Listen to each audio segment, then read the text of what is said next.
We ready to go? I think so. Okay. My name is Boyd Kitchen. I'm the moderator for this session.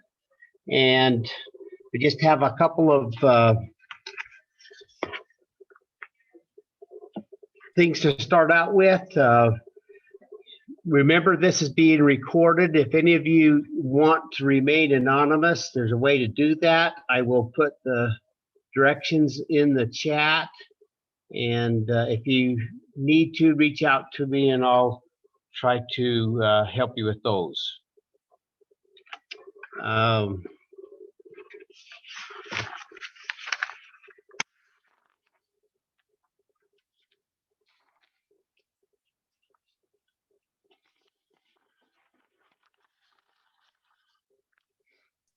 This session is how certified peer support is making a difference.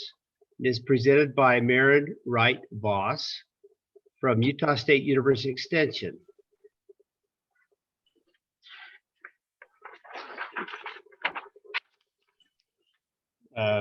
Dr. Voss has completed her master's degree and doctoral studies in psychology and health science. She began her work at Utah State University as one of the pilot faculty members in the Health Extension, Advocacy, Research and Teaching, or HEART initiative to address Utah's opioid epidemic.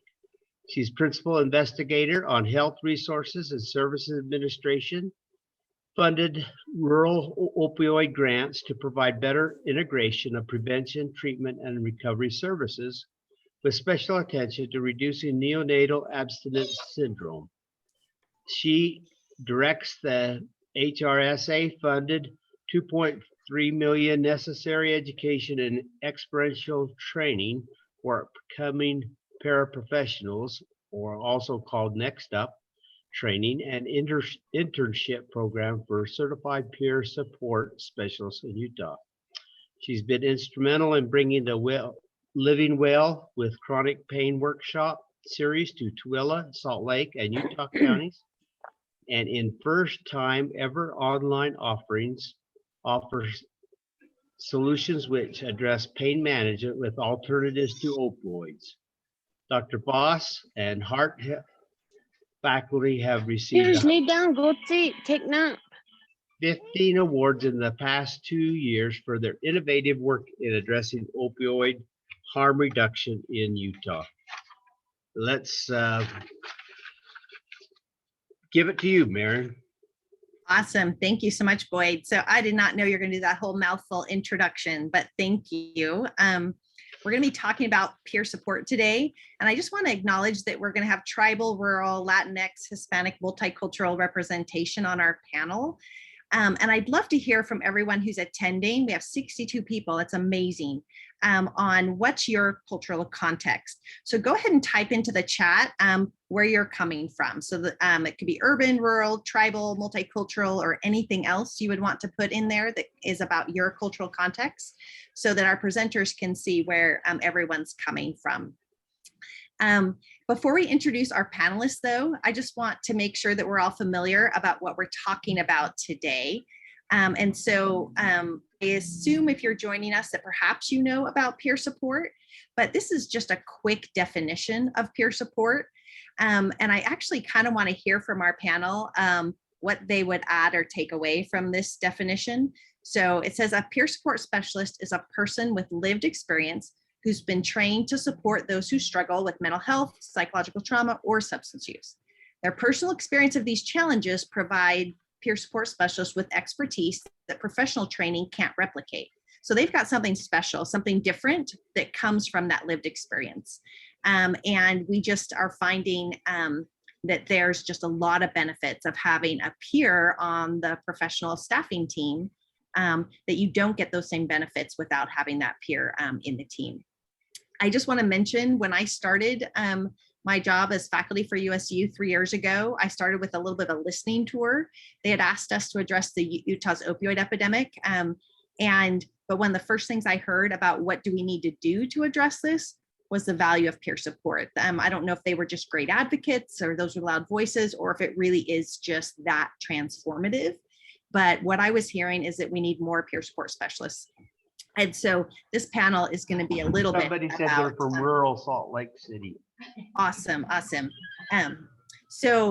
What do we see in the chat? Where do we have people coming from? Amy, do you mind reading some of those for me? Thing, right? Oh, Boyd? Oh, I got a nap. Boyd's going to mute himself. Okay. So you can see in the chat, we've got people, Ute Tribe, rural, lots of rural New Mexico, Salt Lake, lots of rural. I'm so glad to see that. As I scroll through, we've got Pueblo, New Mexico, lots of good rural examples in there. And a little bit, I'm seeing some of the tribes represented from Utah as well. Did I miss anything in our chat? So the panelists we're going to have today, we have Justin Galloway, who you can see his credentials there. I'm letting everyone introduce themselves, but I just want to show you who we have speaking. We'll have Lynette Denton and Mercedes Morgan from USARA. We have Carla Arroyo from Multicultural Counseling Center with us, and then Amy Campbell, who works in Extension, administering some of the peer support training programs. So they're going to all give us just a quick little introduction to who they are and how they got to this place of peer support in Utah and showing us the value of that. So let's start with Justin, since he's first on this list. Can you chime in, Justin, and introduce yourself? So my name is Justin Galloway, and I am a mental health counselor here in Utah, and I'm also licensed in Colorado as well. It's a funny question. How did you get peer support in Utah? So because the CEO called and said, hey, I need you to take this. And so I said, okay, because that's what you say when the CEO calls. So prior to Utah, I worked at a residential facility in Georgia for teenagers that were dual diagnosed mental health and had developmental delays and were in the foster care system. And we had what we called paraprofessionals. And so that is the equivalent of peer support. And instead of hiring people with a bachelor's degree in psychology who are working on their education and looking to get their feet wet, it was fun to hire people outside of the box. It was, I'm a lifeguard and I also have my pilot's license. And so I'm going, okay, a lifeguard is quick on their feet. They can go from resting to crisis response pretty quickly.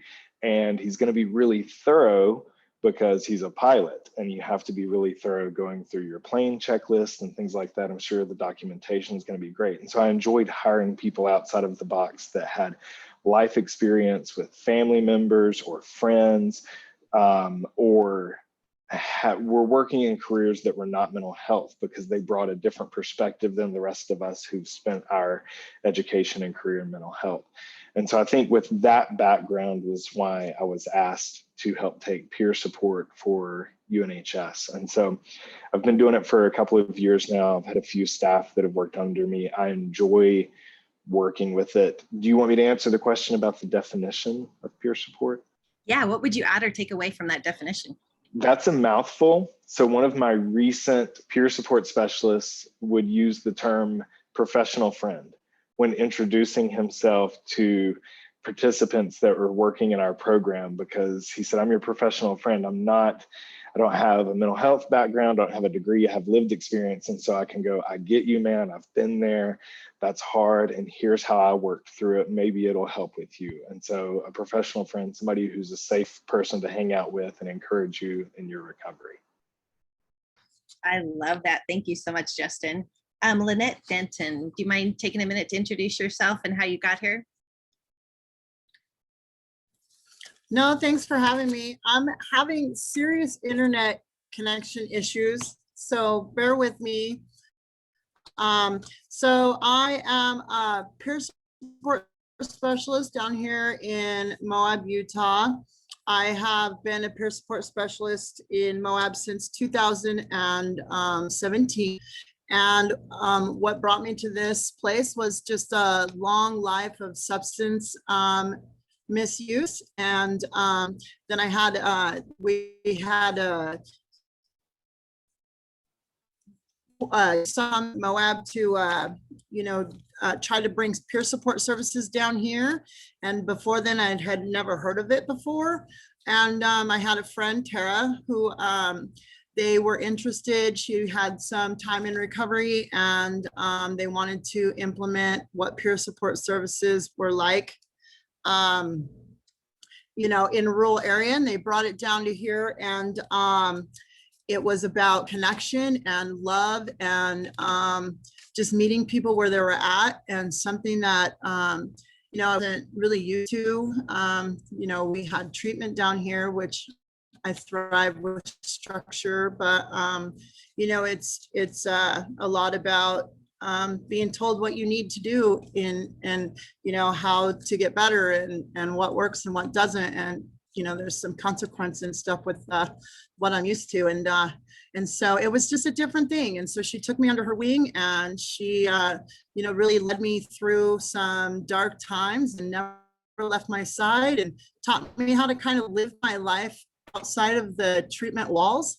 I was really homeless and broken down when I first came into recovery, and 30 plus years of substance use. I didn't know how to, some of the simple things, fill out an application for housing, or, she would sit with me in my times of uncertainty during court hearings. She helped pave the way to peer-led opportunity and social connection, which was something that you just don't have when you live a life of substance use. And so that's what brought me here. First time I ever had that was with her. And then from that moment on, I knew that was something that I wanted to do and carry on. And it was my purpose. Peer support services gave me purpose and for my future. And with that, I started mentoring others and became a peer support specialist. And some of those that I mentor now are mentoring others and just paving the way for future peer supports down here in Moab, Utah. That is so beautiful, Lynette. Thanks for sharing. So we have professional friend out of the definition. You said it was about love and caring and mentoring, I think you said. Yeah. So we add that into the definition as well. That's awesome. So Mercedes Morgan, can you tell us how you got here and why we're drawing on your expertise for this panel? Yes, hello everybody. I am Mercedes Morgan. I'm a peer recovery coach with USARA in Price, Utah. Part of how I got involved prior to getting into peer recovery coaching, I worked in an inpatient treatment facility. Like Justin, it was also a dual diagnosis. So I learned a lot about my capabilities and where I needed to also strengthen some of those things, but mostly how to connect with others and really just gain that empathy and that compassion. And I was given the opportunity to build a home, something many years ago I never thought would be a possibility for me in my life. And thanks to the ample opportunities that recovery has gifted me, I was able to, build a home for my family, move down to Carbon County, and USARA had actually just opened a recovery community organization, and I was connected to them in Salt Lake. And so it ended up just being one of those moments in my life that was like, everything has led me to this moment. I'm exactly where I'm supposed to be right now. And today I get to stand on those front lines with other individuals that are fighting for their life and really stand in the line of fire because somebody did that for me. And today I have a life that I am so grateful for, and I never thought would be obtainable. If you would have asked me 5 years ago, do you think that you're going to have these things? I couldn't have even fathomed that. And today I get to watch that light turn on for people. I get to show up for individuals that are fighting every single day. And I get to offer suggestions, and really just being that safe connection for them can make all the difference in the world. So I'm grateful to be here today. Thank you for having me on as a panelist. That's so awesome. You guys are already answering our first question, which is what are the benefits of peer support, but we'll come back to that. I'm sure you'll have more to say. So thank you. So next we have Carla Arroyo. Do you want to tell us about about what brought you to peer support. Yeah, so my name is Carla Arroyo, and I'm with the Multicultural Counseling Center. I am a clinician, so I've been doing therapy for a long, long time, and battling my own struggles. And so when I first learned about peer support, I just thought, oh, that's kind of cool. It's without knowing, I actually benefited from peer support by somebody who was not an official peer support. And that really intrigued me. And so I went ahead and took the training. And when I took the training, then I was able to really look at my own struggles, and seeing them from the perspective of not the clinical model really allowed me to find the words to actually define the hope and the relief, and how a peer support saved my life when it didn't look pretty. And so that's how I got to peer support in the role that I do in my work. I've had the ability and the freedom to start the program of peer support. Our agency is 98% of us are Hispanic. All of our therapists and all of our peer support and case managers are bilingual in Spanish. And so I had the opportunity to be able to create the peer support team from scratch. And the beauty of this is that it started with me and my own experience. That is so awesome. Thank you. I'm so excited that you're bringing all those services multiculturally to Utah. And then last panelist we have is Amy Campbell, who is supporting some of the training programs with support specialists. So do you want to tell us how you got to this place?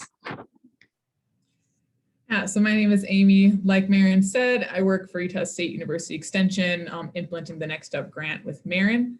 And I'm originally from rural northern Minnesota, and how I got involved with peer support. And my background is in nursing and public health. But yeah, I ended up taking an AmeriCorps job, actually. So I did an AmeriCorps year, and in Minnesota, peer support is a little bit different than here in Utah. So it's substance use only in Minnesota, and there's a different mental health with a separate training and a separate peer support. So my passion was always mental health. And so kind of coming into it originally, I was like, okay, well, mental health, dual diagnosis, like, okay, this is going to be interesting. And I actually really ended up falling in love with it. It was just really, I just was really inspired every day, kind of being introduced to peer support more and more.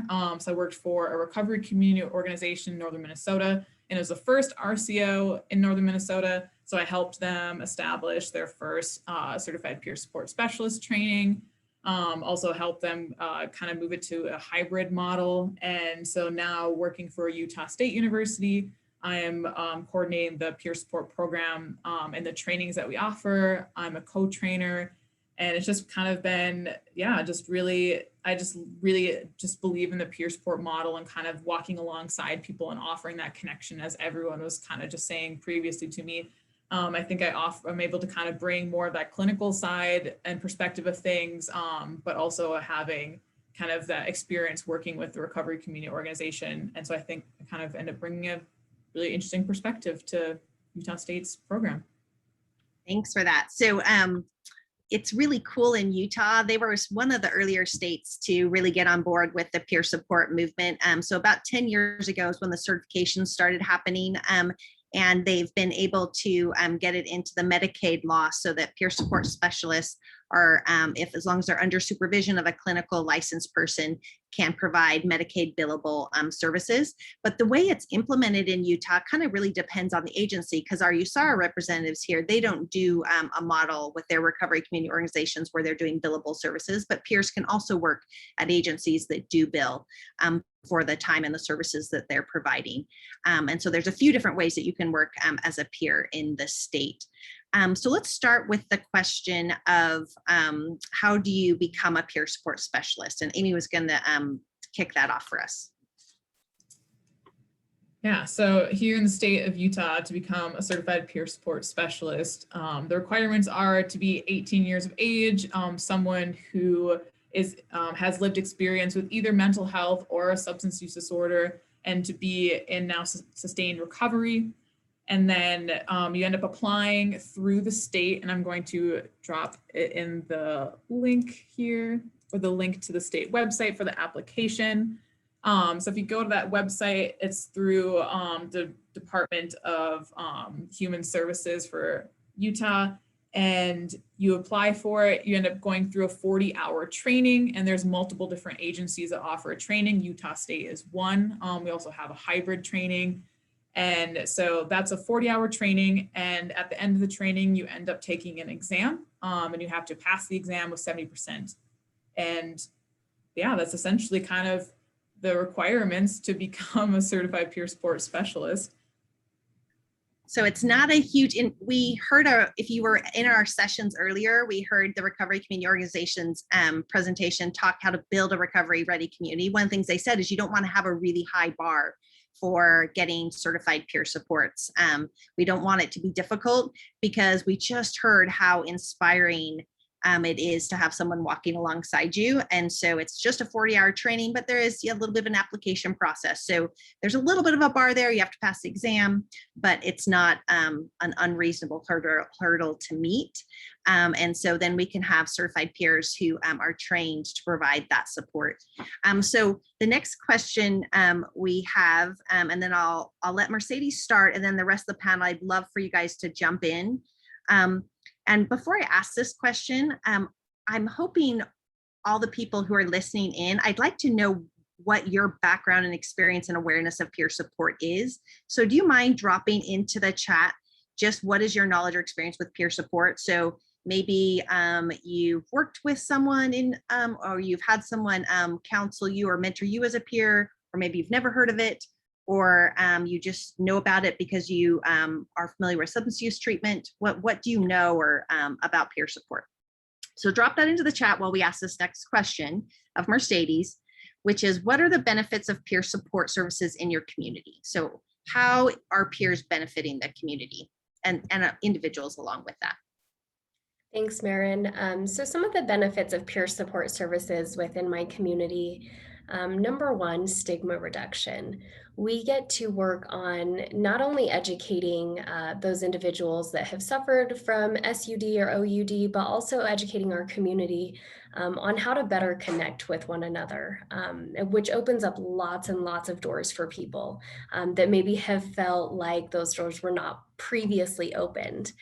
So we do lots of community trainings, which is amazing, and we really empower our individuals to take those leadership opportunities, right? Like, we love to meet people exactly where they're at. That's part of USARA's motto. We really are here to have no judgment, meet people with compassion. It doesn't matter what you're going through or where you're at right now. We're here to offer that safe connection. And a lot of the time, that's just what we need, right? We need somebody to lean into, and that's willing to lean into the uncomfortability with us, right? There's no stipulations in place. We're not a DCFS caseworker. We're not a clinician. We're not a probation officer. We are here to support in whatever those barriers and obstacles look like. And that has made a huge, huge difference for the individuals that I've worked with. Something that I think is really amazing about what we do is there is no limitation on how long the treatment plan is going to go. So for example, some treatment programs are 30 days, 90 days, drug court programs, 2 years, but peer support services with USARA specifically, there is no stipulations in place. There is no timeline. You can receive services for the rest of your life if that's what you would like. And the services that we provide are all across the spectrum. We do mutual aid support groups. Most importantly, we do one-on-one peer recovery coaching. Again, we break down those obstacles and those barriers. We support individuals in court dates, in team meetings with DCFS. And when you get to see that light come back on for people, when they see their kids for the first time, when they get their driver's license reinstated, when they get the keys to their first apartment, I remember walking through those things myself and just feeling such a relief and this impending doom kind of lifting away. And I think that peer support is so important in so many different aspects, but because we get to meet people wherever they are and we get to encourage them on their own personal recovery journey, and it's very individualized. We get to see what areas they need support in the very most, and we're not going anywhere, right? We're here for however long they need the support, and we're able to really individualize what those services look like. based off of what obstacles people are facing, or maybe what their goals are. We do a lot of recovery management planning, and we get to accomplish things side by side with individuals. And I think that's a really powerful thing that you don't necessarily get to see when you're on a certain timeline. So I think that's one of the most powerful parts about peer support, and one of the biggest benefits that we see with peer support specialists is, I love that term that Justin used about being a professional friend, because I feel like I get to spend time with people that I genuinely care about every day. And in my experience, I've never had a job that I genuinely wanted to hang out with people all day long. And I feel so lucky to have the connections that I do, and not only with individuals in recovery or seeking recovery, but also with the partnering agencies within our community that we've helped to really break down some of those barriers and figure out how to better support individuals within the vulnerable community that we work with. So thanks, Maren. Yeah, you bet. Who else wants to jump in and help answer that question about what benefits peer support provides the community? And by the way, you've already sold our audience on the benefits, because I see lots of comments in the chat about, I need to get peers into my program and that kind of thing. So it's obviously great. Go ahead, Carla. So I was reading the chat, and I would like to add to this, to Mercedes' talk, that I think peer support not only helps the community and the individual itself or themselves, by having somebody there that cares for them, that has walked the walk, that has encountered a lot of the same issues with the system. Because I think that what I want to say here is that as clinicians, I saw a comment from a clinician here in the session.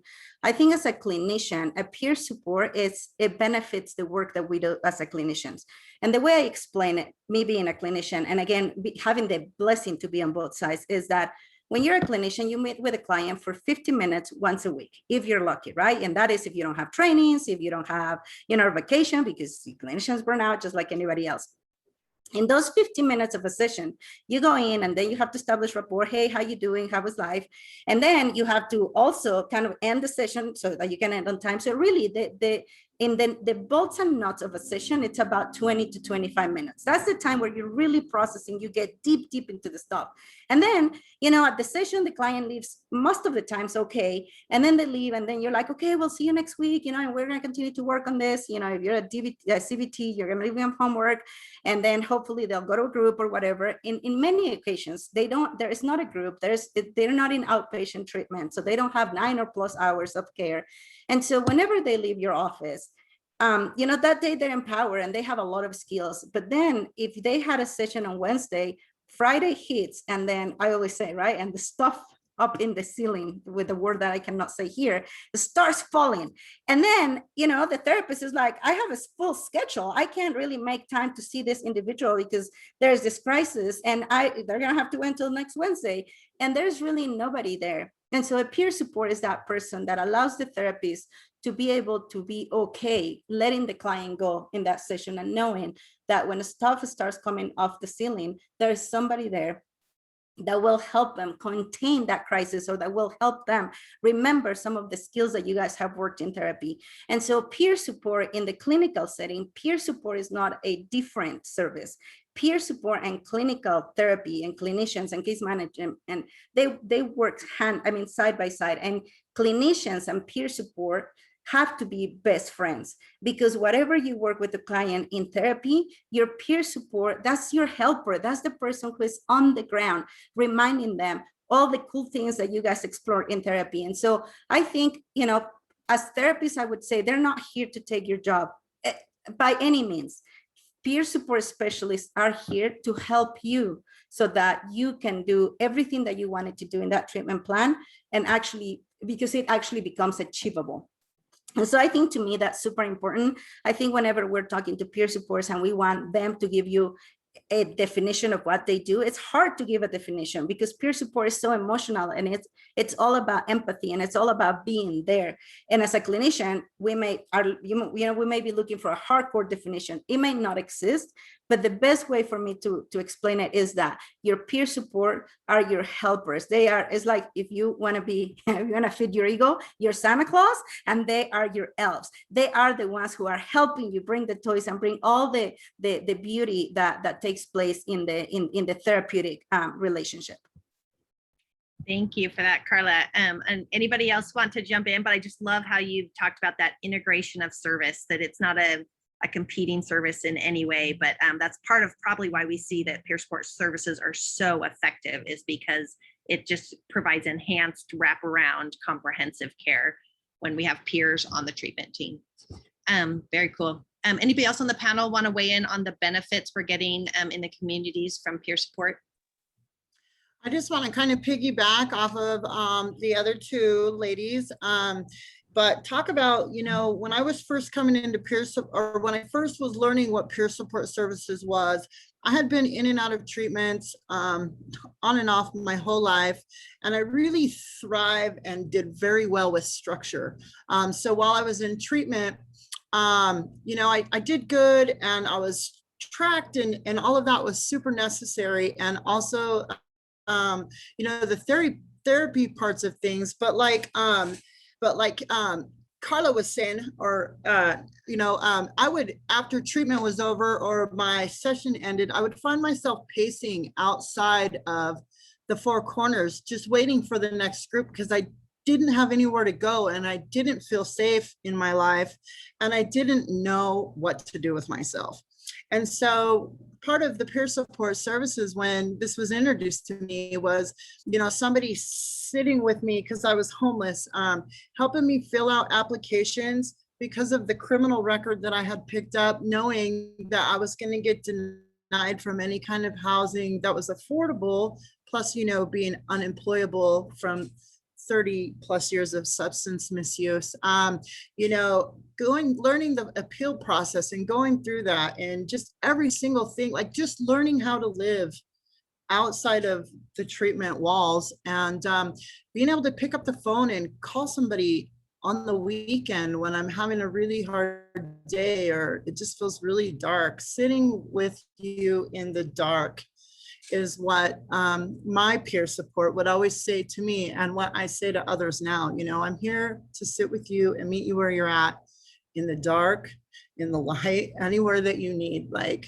the professional friend thing is just the perfect, I couldn't even explain it any better than Justin did, and so, I would say learning to live and pick up the pieces outside of the treatment walls would be my take on it. Thank you. Any other thoughts on that? I just wanted to add, the clinicians, we spend so much time in our office, the peer support's more transient through the community. And so sometimes it's intimidating to walk into a clinic. UNHS has some smaller clinics. We have some really big ones as well. And that's intimidating to walk in and to not know, who am I going to ask? Hey, I need to see a counselor. And so our peer supports have been really good at seeing people in the community when they're out going from house to house, or seeing somebody at the gas station, standing on that street corner at the gas station frequently. Lynette, like you were mentioning, being homeless, and going up to them and saying, hey, is there something you need? Like, here's what I do. I could introduce you to some people that might could help. And literally have had peer support walk them into the clinic and go, hey, this is so-and-so, just met this guy, seems like a really cool dude. And so talking about Mercedes saying, reducing stigma, that really reduces stigma, because you have somebody who can walk them in, introduce them to people before they have an appointment scheduled. They get familiar with the clinic, see some faces, and they get to choose if they come back, but they've taken the unknown out of it.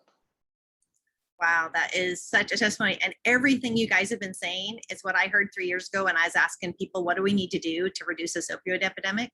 And that is why that's what I've focused on in the past 3 years, is because there are so many testimonials just like this about how valuable peer support is. So thanks you guys for reiterating all that. So we're going to move on to our next question, which is, how do you know when peer support services are being effective, especially if role is essentially a professional friend, how do you know? So Justin was going to kick us off on that one.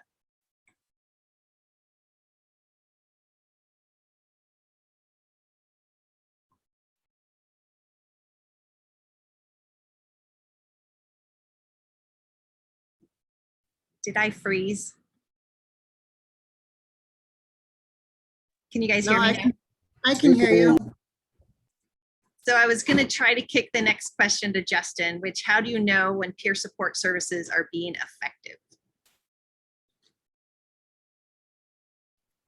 I think Justin froze and he might have Oh, dropped. it's Justin that's frozen. Okay, that makes more sense. All right. If he's frozen, I can try to answer a little bit of that and then have some Great. other people kick off.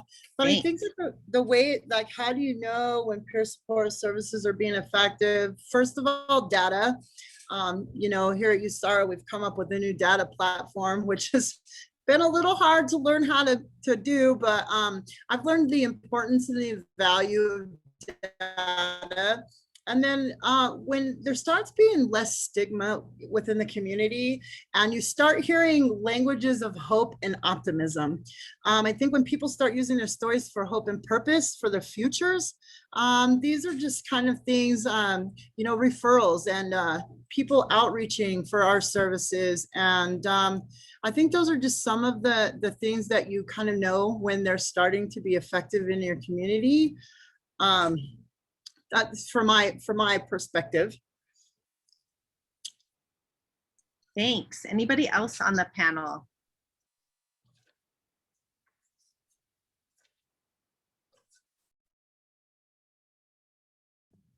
I will jump in. Thank you, Lynette. I loved that. I think that something that has been really amazing to see within my community is, you know, people feeling empowered enough to take on those leadership opportunities, whether it be for community education or we actually put on a recovery leadership initiative every month. And we do a virtual presentation, which is open to the public. And most of those presenters are actually individuals that are in recovery themselves. So seeing people take those opportunities on and not be faced necessarily with that shame and that stigma that they have previously had to deal with, but to exactly do what Lynette said, share their stories, and really put themselves out there and say, you know, exactly what I said in the chat. My mess is now my message. And today I am making changes in my life. I am a member of this community that is, you know, doing what I can to clean up the wreckage that I've maybe caused in my life. We do community cleanups. We do family fun nights. So seeing the turnouts on those events really is what inspires me to continue to push forward, because I know that it's making a difference because people keep showing up, right? People are seeking it out. Family members are coming, partnering agencies are supporting us. And I think that's really important in peer support, especially myself. There was a point in time where I can't imagine having a great relationship with the law enforcement officers in my town. That was like unfathomable for me for many years in my life. And there's still times where a cop comes behind me and I'm like, oh my gosh, right? Like, am I going to get pulled over? What's going on? And usually I have a tail light out or something, but that would have been a devastating thing for me many years ago. And you know, I have law enforcement officers call me now and say, hey, you know, we love what you guys are doing. We support you. Is there any way you can come down and do an outreach presentation? So to have that respect within our community, because they see that it's making a difference, and then we get to see individuals, you know, starting to have that hope again in their life, starting to see these successes and learning how to have these different life domains. I think that's amazing. So I would say that's how I see peer support being effective within my community, is just by the little wins that we have. I love those answers. Thank you both. So there's some questions showing up in the chat related to, are there any limits in what Medicaid will pay for with peer support services? And some of the questions we'd had brainstormed before this session were related to that sort of implementation of peer support into a clinical practice. Like one of the questions was, how do you balance being a supervisor to peer support specialists who are friends and acquaintances, but also people in recovery? And then also a question about how you integrate a peer support specialist onto a clinical team. So does anyone on the panel have any thing to respond on the sort of the administration clinical integration aspects of bringing peers onto a team? So I can share our experience. So in our team, we started as any other mental health agency, just kind of like with the little knowledge that we had, and that was, we're just going to do therapy, right? That's kind of what that's what it was. We work mainly with the Latino community, and a lot of non-Latino families that we work with are families that are that have complex issues. And I think in many of the systems in which we work with families with complex issues, that's where you start seeing that a complex issue requires complex solutions. And, and so when we started therapy, I was doing, we were a small agency back in the day. And so I was doing all the case management. And so very, very soon I was overwhelmed. I was totally burned out. And I was just like, I can't do this. Like I truly couldn't do it. And so then we brought case management into the organization, and we were like, okay, this is it, right? Like we got it down. So then when case management came in, we were helping people accessing resources. And that's kind of like the difference, right? Within a clinical framework, you have the clinician, and that's the one therapy session, once a week. Then you have your case manager, and their job is almost, I explain it to people like, your job is everything that takes place on a desk. So you're going to go and get applications. You're going to make phone calls. You're going to try to figure out what hours this agency is open. You're going to try to make friends so that they can see our clients, so they can get resources, etc. That's what a case manager does, right? They're going to fill out applications. They're going to tell the client, oh yeah, if you go to HRSA, there's an application there for you to file for child support.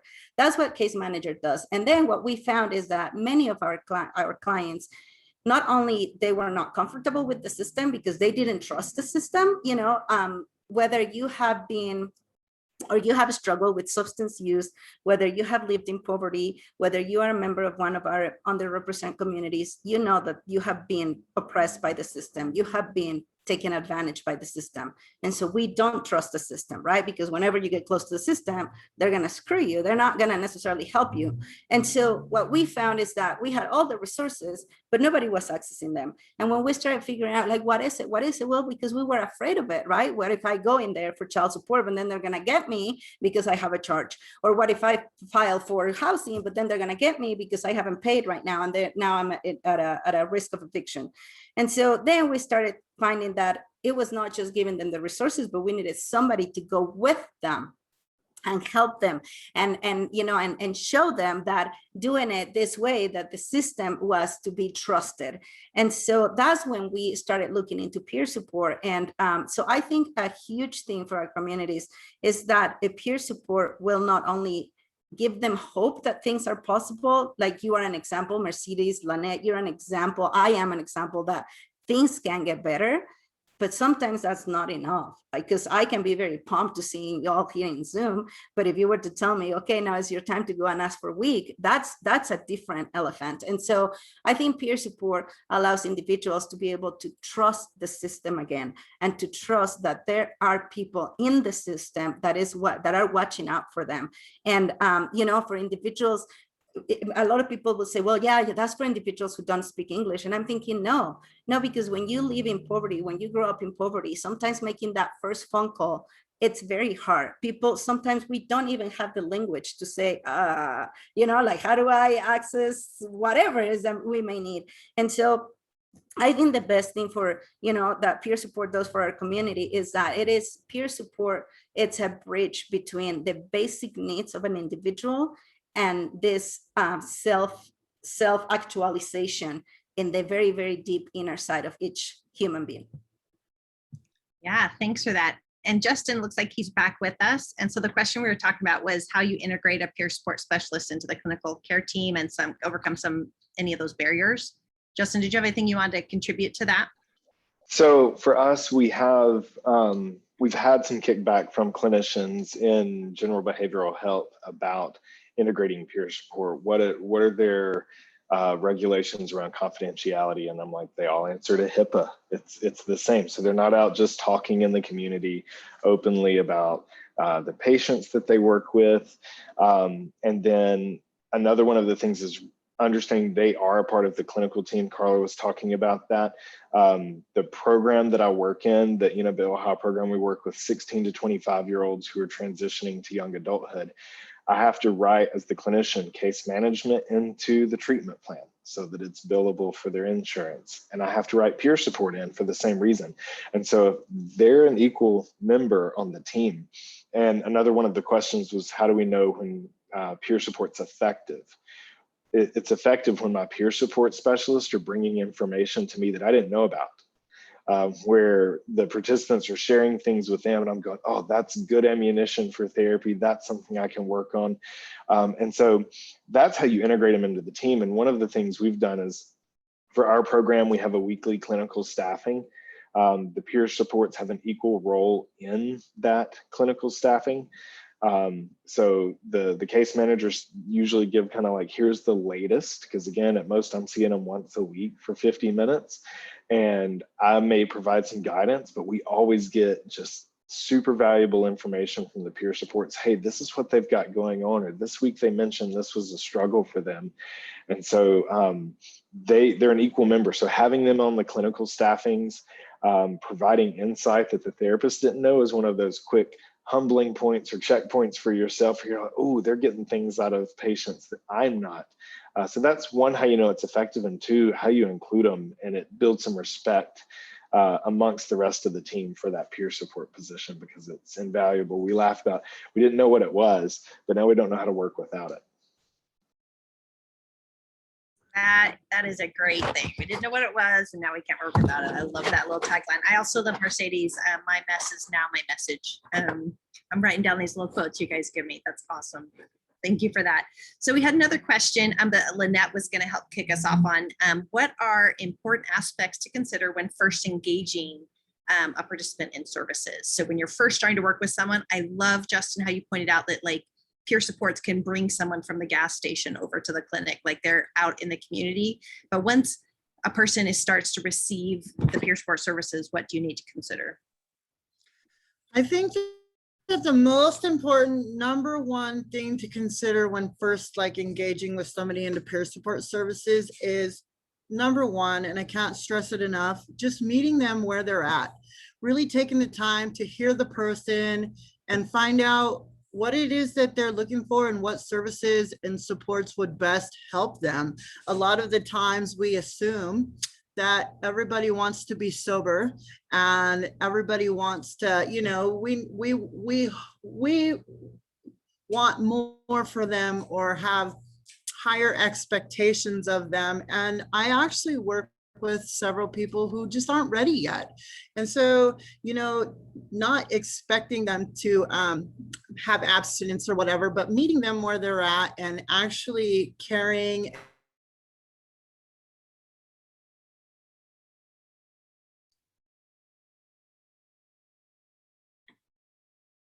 Is Lynette frozen or am I frozen?